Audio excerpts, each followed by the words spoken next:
नमस्कार, स्वागत आहे तुमचे आमच्या चॅनेलमध्ये। आवाज महामुंबईचा, शोध बातमीचा, कौल मनाचा। चला तर मग आमचे चॅनेल शेअर करा, लाईक करा आणि सबस्क्राईब करा। धन्यवाद। बिबट्याचा शोध घेण्यासाठी वनविभाग सरसावले, रात्रीची गस्त आणि नागरिकांमध्ये जनजागृती।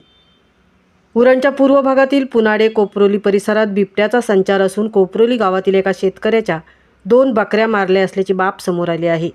या बकऱ्यांचा अर्धवट खाल्लेला मृतदेह जंगलात आढळून आल्याने बिबट्याच्या असण्याच्या शक्यतेवर शिक्कामोर्तब झाला आहे।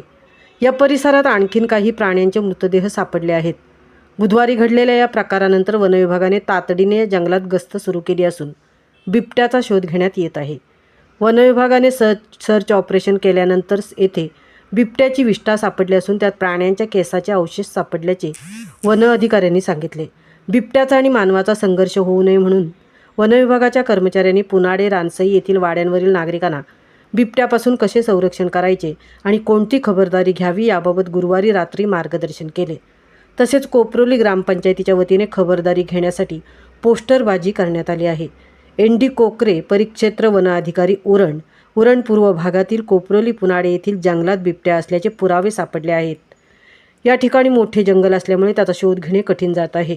बिबट्या अर्धवट टाकलेले खाद्य खाण्यासाठी पुन्हा या ठिकाणी येण्याची शक्यता आहे। आम्हाला या ठिकाणी CCTV आणि पिंजरे लावण्याच्या आम्ही प्रयत्नात आहोत। कर्नाळ अभयारण्य जवळच असल्याने तेथून हा बिबट्या या परिसरात आला असल्याची शक्यता आहे।